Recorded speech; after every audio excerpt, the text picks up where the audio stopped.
দ্বাদশ শ্রেণীর প্রিয় ছাত্রছাত্রীরা, আজ আমি আলোচনা করব ভূগোল প্র্যাকটিক্যালের সিলিন্ড্রিক্যাল ইকুয়াল এরিয়া প্রজেকশন বা সমক্ষেত্রফল বিশিষ্ট বেলন অভিক্ষেপ এই বিষয়টি নিয়ে।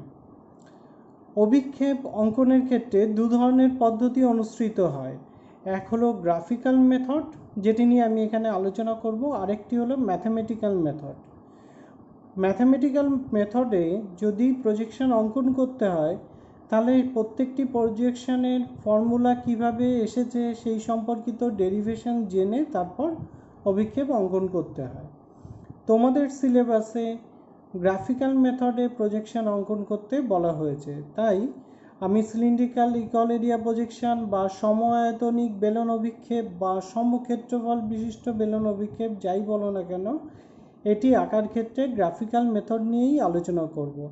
কেউ যদি ম্যাথমেটিক্যাল মেথড নিয়ে আগ্রহী হও তাহলে তোমরা আমার অনার্সের যে ভিডিওগুলি রয়েছে সেটি দেখতে পারো। এবার আসা যাক আমরা কোন মাধ্যমে অঙ্কটি করব।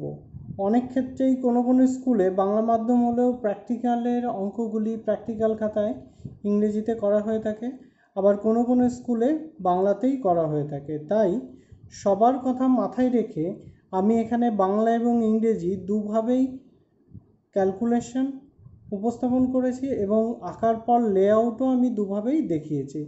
আশা করি সবারই কাজে লাগবে, যে যেভাবেই করো না কেন তোমাদের কোনো অসুবিধা হবে না। প্রথম আমরা দেখি একটি অঙ্ক যেখানে বলা হয়েছে 1:100 মিলিয়ন স্কেলে 10 ডিগ্রি ব্যবধানে একটি সমক্ষেত্রফল বিশিষ্ট বা সমআয়তনিক বেলন অভিক্ষেপ অঙ্কন করো, যার অক্ষাংশগত দ্রাঘিমাংশগত বিস্তার 10 ডিগ্রি পশ্চিম থেকে 50 ডিগ্রি পূর্ব এবং 40 ডিগ্রি দক্ষিণ থেকে 20 ডিগ্রি উত্তর। এখানে তিনটি অংশ, এক হলো আরএফ বা স্কেল, 2 ব্যবধান, 3 বিস্তার। এই তিনটে জিনিস আমাদের যে কোনো প্রজেকশনের ক্ষেত্রে খুব ভালো করে দেখে নিতে হয়। আমাদের এই অঙ্ক এলে প্রথম একটি স্টেপ হলো সৃজনী ভূগোলকের ব্যাসার্ধ। এই সৃজনী ভূগোলক বিষয়টি কি? সৃজনী ভূগোলক হলো যখন আমরা সমগ্র পৃথিবীকে একটি ছোট কাল্পনিক ভূগোলকে উপস্থাপন করি তাকে বলা হয় সৃজনী ভূগোলক। এক্ষেত্রে দেখো আমরা যে অংশটিকে অঙ্কন করব সেটি সমগ্র পৃথিবীর একটি অংশ বিশেষ, তাকে আমরা কাগজে একটি নির্দিষ্ট অংশে অঙ্কন করছি। তার মানে সমগ্র পৃথিবীকে নিশ্চয়ই একটি ছোট গোলক হিসেবে আমরা কল্পনা করে নিয়েছি, সেই গোলকটিই হলো সৃজনী ভূগোলক। সৃজনী ভূগোলকের ব্যাসার্ধের ফর্মুলা হলো পৃথিবীর প্রকৃত ব্যাসার্ধ বাই আরএফ স্কেলের হর। পৃথিবীর প্রকৃত ব্যাসার্ধ সেন্টিমিটারের ক্ষেত্রে 640 মিলিয়ন সেন্টিমিটার। এটি আমাদের অ্যাপ্রক্সিমেট হিসাব। এই ভ্যালুটি তোমরা সবসময় মুখস্থ করে রাখবে। যে কোনো প্রজেকশানে তোমরা যদি কখনো অনার্সেও ভর্তি হও তাহলেও কিন্তু সবসময় প্রজেকশান করার সময় বা স্কেলের আরএফ বের করার সময় পৃথিবীর প্রকৃত ব্যাসার্ধ আমরা সিজিএস পদ্ধতিতে 640 মিলিয়ন ধরে নিয়ে থাকি। আরএফ স্কেলের হর এখানে যেটি দেওয়া আছে সেটি বসিয়ে দিলাম, দেওয়ার পর আমরা কত পেলাম? 6.4 সেন্টিমিটার। স্টেপ 2, 10 ডিগ্রি ব্যবধানে, দেখো বলেছে কত ডিগ্রি ব্যবধান? 10 ডিগ্রি ব্যবধান। নির্বাচিত অক্ষরেখা, এই অক্ষরেখাগুলি আমাদের এখানে কত রয়েছে দেখো, 40 ডিগ্রি দক্ষিণ থেকে 20 ডিগ্রি উত্তর। তাহলে আমরা নিচ থেকে যাই। 40 ডিগ্রি দক্ষিণ মানে কি? নিরক্ষরেখার নিচের দিকে রয়েছে, তাহলে 40 ডিগ্রি দক্ষিণ, তারপর 30 ডিগ্রি দক্ষিণ, 20 ডিগ্রি দক্ষিণ, 10 ডিগ্রি দক্ষিণ, তারপর নিরক্ষরেখা 0 ডিগ্রি, তার উপরে রয়েছে 10 ডিগ্রি উত্তর, তার উপরে রয়েছে 20 ডিগ্রি উত্তর।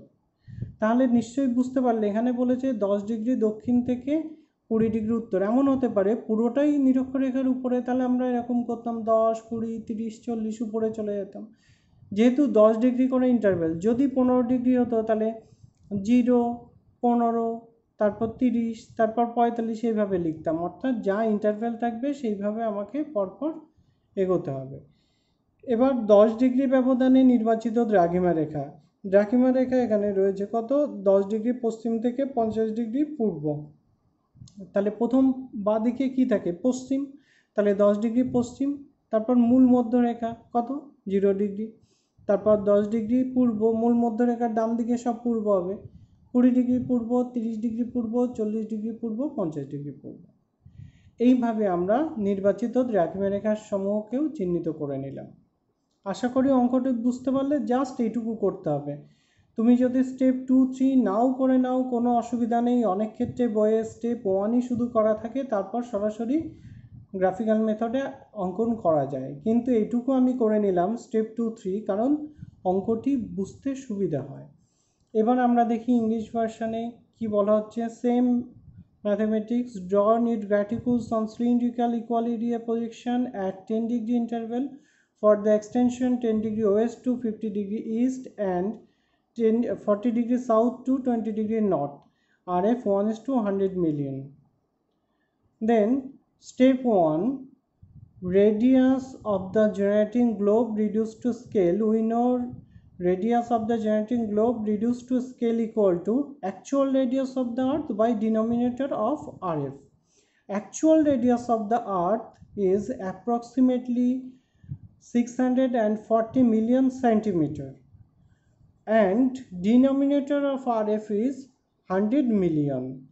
Then R equal to 6.4 centimeter.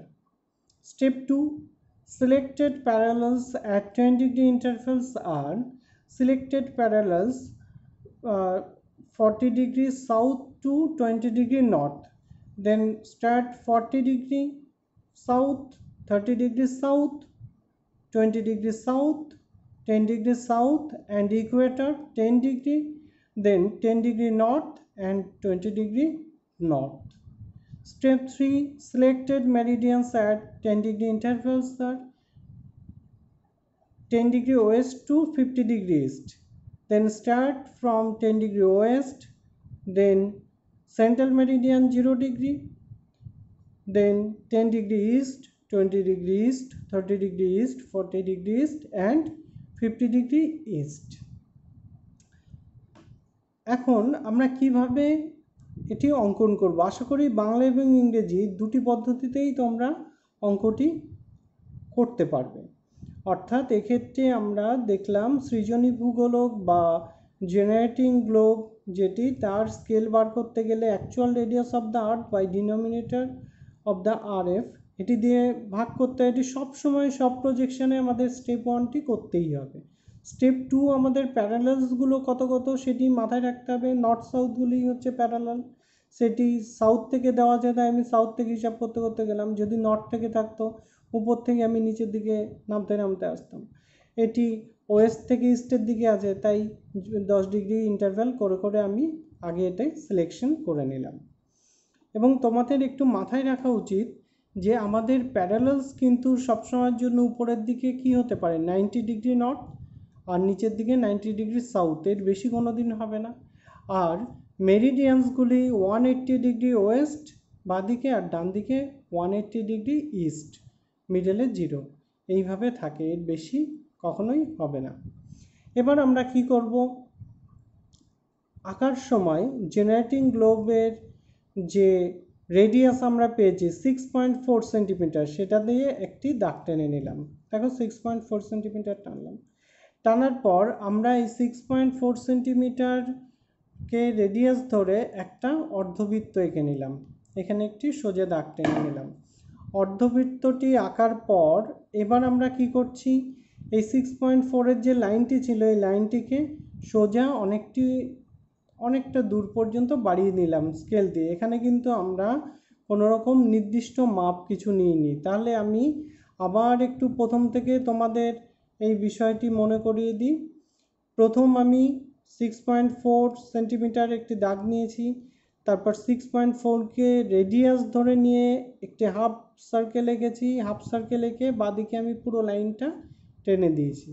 তারপর ওই যে মিডলে 6.4-এর লাইনটি ছিল তাকে আমি মাঝ বরাবর পুরো টেনে দিলাম। এটা কিন্তু ইকুয়েটর বা নিরক্ষরেখা আঁকা হয়ে গেল। এবার তোমাকে দেখতে হবে নিরক্ষরেখা আঁকা হলে বাকি যে প্যারালালসগুলি আছে সেটি কিভাবে আঁকবো। এবার আমাদের একটি প্রোটেক্টর বা চাঁদা 360 ডিগ্রি প্রোটেক্টর বা চাঁদা তোমাদের কাছে আছে, সেটি নাও। নেওয়ার পরে এইভাবে বসাও। এখানে লক্ষণীয় দেখো, খুব ভালো করে দেখো, এখানে 0 ডিগ্রি রয়েছে, এই অংশটিতে 0 ডিগ্রি রয়েছে, অর্থাৎ এই লাইনের সোজা আমরা 0 ডিগ্রিকে বসাবো। এই লাইনের সোজা 0 ডিগ্রি বসালাম, বসিয়ে এবার কি করলাম দেখো, এই 0 ডিগ্রি মার্ক করে দেখাচ্ছি আমি তোমাদেরকে।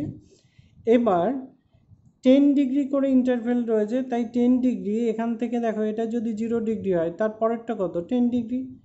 এবার এই 10 ডিগ্রির সোজা আমি সেন্টার থেকে একটি দাগ টানি, এখানে একটি বিন্দু টানবো, তারপর সেন্টার থেকে দাগ টানবো। আবার তারপরে উপরে 20 ডিগ্রি আমাদের যেতে হবে কত, 20 ডিগ্রি নর্থ পর্যন্ত, তাহলে আবার 10 ডিগ্রি পর এখানে একটা লাইন টানবো, আর নিচের দিকে 40 ডিগ্রি পর্যন্ত, এখানে 10 ডিগ্রি, এখানে 20 ডিগ্রি, 30 ডিগ্রি, 40 ডিগ্রি, এইভাবে আমরা করব। এবার দেখি আমরা কিভাবে কাজটি করেছি। এই 10 ডিগ্রি নর্থ, 20 ডিগ্রি নর্থ, এইটুকু হলো। এবার সাউথের দিকে করছি, দেখো 10 ডিগ্রি সাউথ একটা লাইন টানলাম, 20 ডিগ্রি সাউথ, 30 ডিগ্রি সাউথ, আর 40 ডিগ্রি সাউথ, এটুকু পেলাম। এবার আমরা কি করব, আশা করি এটুকু তোমরা বুঝতে পারলে। এবার আমরা ডিভাইডারটাকে সরিয়ে দিতে পারি, প্রোটেক্টরটাকে আমরা সরিয়ে দিতে পারি বা রেখেও দিতে পারি। এবার আমাদের কাজ হলো একটা সেট স্কোয়ার নেওয়া। সেট স্কোয়ারের যেটি বড় সেটিকে বা ছোটোটিকেও তুমি এখানে এইভাবে রাখবে, অর্থাৎ সেট স্কোয়ারের যে কোনো একটি লম্বা বাহুকে যে আমরা মাঝখানে যে লাইনটি টেনেছিলাম সেই লাইনের সাথে আমরা সমান্তরালভাবে রেখে নিলাম, তার সাথে মিশিয়ে। এবার আরেকটি যে সেট স্কোয়ার রয়েছে তাকে আমরা নিলাম, সেই সেট স্কোয়ারটিকে এমনভাবে ধরবো যাতে এর সাথে পুরো মিশে যায়, অর্থাৎ এর যে 3টে বাহু তার একটা বাহুকে এই বাহুর সাথে আমি সমান্তরালভাবে ধরে নেব। নেওয়ার পর দেখো সেট স্কোয়ারটি এর সাথে মিশিয়ে নিলাম। এবার তুমি নিচের সেট স্কোয়ারটিকে বাঁ হাত দিয়ে চেপে ধরবে, আর উপরের সেট স্কোয়ারটিকে ডান হাত দিয়ে সরাবে। সরিয়ে দেখো আমি উপরের দিকে নিয়েছি, কতটা উপর পর্যন্ত নিলাম, এই দাগটা পর্যন্ত, এই পর্যন্ত একে নিলাম। নেওয়ার পর এবার কি করব, ওখানে আমরা ওই সোজা একটি পেন্সিল দিয়ে দাগ টেনে দিলাম। এবার তার উপরে যেটি রয়েছে অর্থাৎ 20 ডিগ্রির জন্য যেটি রয়েছে সেই পর্যন্ত আবার সেট স্কোয়ারটিকে সরিয়ে নিলাম, নিয়ে আবার ওর সমান্তরালে আরেকটি দাগ টানলাম। এবার ঠিক একইভাবে আমাদের সাউথের দিকে অনেকগুলি দাগ টানতে হবে, তাহলে সেট স্কোয়ারটিকে আবার আমরা সরাই নিচের দিকে, সরিয়ে তাহলে ইকুয়েটরের সমান্তরাল করে এখানেও একটি দাগ টেনে দিলাম। এইভাবে সবগুলিতে সেট স্কোয়ার সরিয়ে এরকম সমান্তরাল লাইন টানলাম। আশা করি এইটুকু বুঝতে পারলে সমান্তরাল লাইন টানা। এবার আমাদের দেখতে হবে আমরা কিভাবে মেরিডিয়ান আঁকতে পারি। প্যারালালসগুলো কিন্তু আমাদের আঁকা কমপ্লিট। মেরিডিয়ানস আঁকতে গেলে কি করতে হবে, এখানে একটু তার আগে আমি বলে দিই যে এখানে প্যারালালসগুলোর গ্যাপ দেখো, যত সাউথের দিকে বা যত নর্থের দিকে যাবে প্যারালাল ইকুয়েটর থেকে, তত কিন্তু এদের যে গ্যাপ সেটি আস্তে আস্তে কমতে থাকবে। তাই আমরা কিন্তু এই সিলিন্ড্রিক্যাল ইকুয়াল এরিয়া প্রজেকশানে গোটা পৃথিবীকে সাধারণত দেখাই না, দেখানো কিন্তু যায়, কিন্তু পৃথিবীর উপরের দিকটা এবং নিচের দিকটা খুব চ্যাপ্টা মতো দেখা যায়। এই জন্য এই প্রজেকশনে পুরো পৃথিবীকে সাধারণত দেখানো হয় না। এবার দেখো আমরা কি করব, এখানে একটি স্পর্শক আঁকলাম। স্পর্শকটি কিভাবে এঁকেছি, এই যে লাইনটি রয়েছে যেখানে আমাদের ইকুয়েটরের যে লাইনটা, সেখানে আমরা একটা সোজা দাগ টেনে দিয়েছি, তাকে টাচ করিয়ে স্কেল ধরে এই সোজা একটি দাগ টেনেছি। টানার পর এবার আমরা কি করব, দেখো এখানে আমরা একটি ডিভাইডার বসিয়েছি, কোন জায়গাটায়, বৃত্তের উপর, এই যে বৃত্তচাপটার উপর। এখানে কিন্তু এই ভেতরের গ্যাপটা নয়, এই যে বৃত্তচাপটি দেখো এখানে আমি গ্রিন কালার দিয়ে দেখিয়েছি আর এখানে রেড কালার দিয়ে দেখিয়েছি। এই বৃত্তচাপের গ্যাপটা আমরা এই যতগুলিকে মার্ক করেছি দেখে মনে হচ্ছে এটি ছোট এটি বড়, সেরকম নয় কিন্তু। এই সোজা আমরা সোজা লাইন টেনেছি বলে মাঝখানের অংশগুলিকে বড় এবং আস্তে আস্তে ছোট লাগছে, কিন্তু তুমি যখন এর উপরে অর্থাৎ বৃত্তচাপের উপর ডিভাইডার দিয়ে মাপ নেবে সবগুলি মাপই সমান পাবে। ডিভাইডার দিয়ে তুমি যে কোনো একটি গ্যাপের মাপ নিয়ে নাও যে কোনো একটি জায়গায়, তুমি এই অংশটি নিতে পারো, এই অংশটি নিতে পারো, এখান থেকে নিতে পারো, নিচের থেকে নিতে পারো, যে কোনো অংশে আমি এখানে ডিভাইডার দিয়ে এই অংশটির মাপ নিয়েছি। মাপ নিয়ে এবার আমরা কি করব, উপরে বসালাম। এবার দেখো এই যে এই অংশের মাপ যায়, এই অংশের মাপ যায়, এখানকার মাপও তাই।